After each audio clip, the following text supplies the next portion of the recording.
Bocciolo had once lived a life of luxury. She wore the finest clothes, dined at the most exclusive restaurants, and traveled the world with powerful men who showered her with gifts.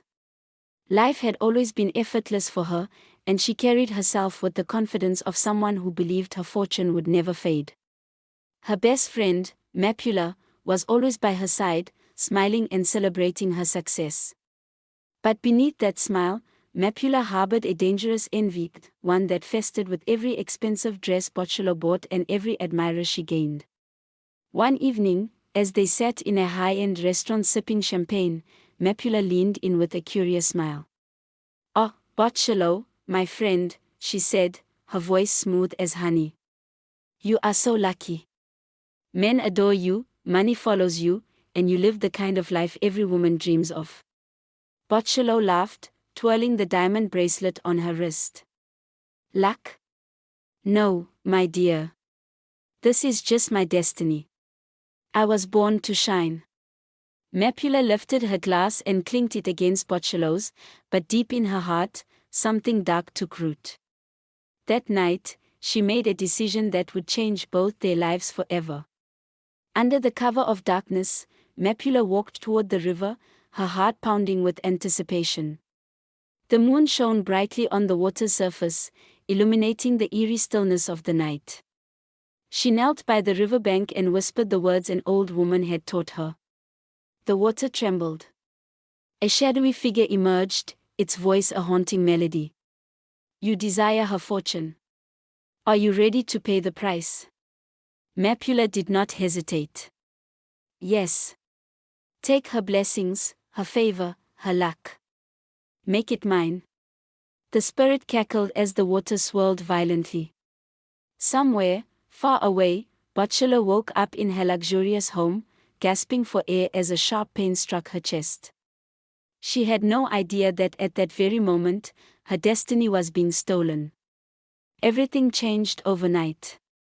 One by one, the things that made Bocciolo's life glamorous disappeared. The men who once adored her suddenly lost interest. Her businesses crumbled.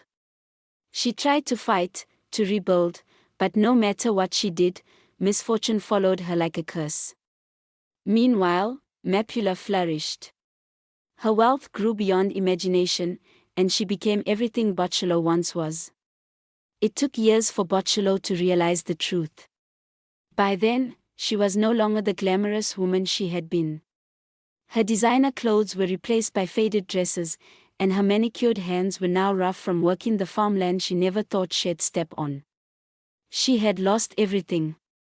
One evening, as she sat outside her small hut watching the sun dip below the horizon, her daughter, Dinio, walked in with a bowl of porridge. "Mama, eat," she pleaded. "You haven't touched your food since morning." Bocciolo stared at her hands, now wrinkled and rough, and sighed. "Do you know that once upon a time, I drank the finest wines? Ate the best food? Slept on silk sheets?" Dinio nodded. "Mama, I know. You always tell me. But what happened? How did things change?" Bocciolo looked at her daughter with sad but wise eyes. "A friend. My own friend, Mapula. She stole my destiny, and I was too blind to see it." She told Dinio everything, the betrayal, the suffering, and how she had finally discovered the truth when it was too late to change anything. "And Mapula?" Dinio asked, her voice trembling. "What happened to her?" Bocciolo smiled softly. Bocciolo took a deep breath, her eyes shimmering with memories too painful to forget. She looked at Dinio, her voice steady but heavy with emotion. "My child, I didn't know the truth until after the divorce.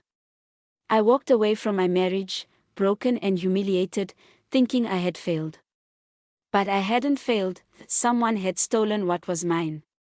It was at my lowest, when I had nothing left, that I found the truth." Dinio leaned in, her heart pounding. "How did you find out, Mama?" Bocciolo closed her eyes for a moment, reliving it. "I went to church, lost and desperate. I had nowhere else to turn. I wept before God, asking why my life had crumbled, why my husband had become a stranger. And then the pastor called me forward. She let out a small, bitter laugh. He looked at me, straight into my soul, and said, "You were robbed, daughter. Another woman has taken what was meant for you, not by love, but by darkness." Dineo gasped, her hands trembling in her lap. "Mapula?" Botshelo nodded. "Yes." He described her without me even speaking a word. I was in shock. But what broke me most was when he said, "Her hands are full of money, but her heart is empty. She sleeps in silk sheets, but she has no peace." I fasted for days, crying out to God. I begged for strength, for understanding. And then, one day, Mapula came to me. Dineo's mouth fell open. "She came to you.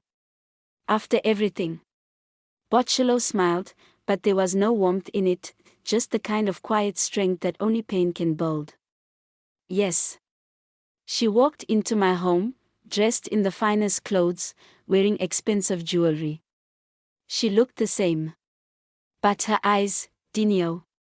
Her eyes were hollow.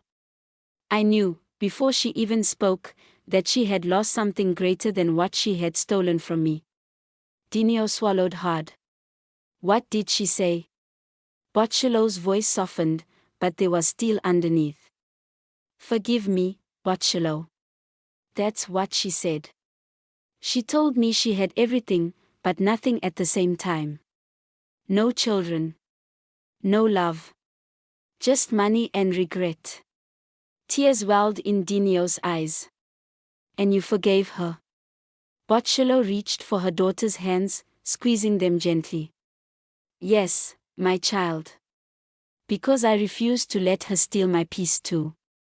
I may not have reclaimed my wealth, but I have something greater. I have you, your brother, and peace in my heart." Dineo wiped her tears and threw her arms around her mother. As the sun set outside, Botshelo knew she had won in a way Mapula never could.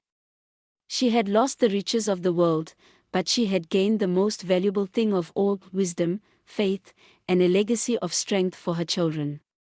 This version heightens the drama, emotions, and the weight of Botshelo's discovery and forgiveness. Let me know if you want any further refinements.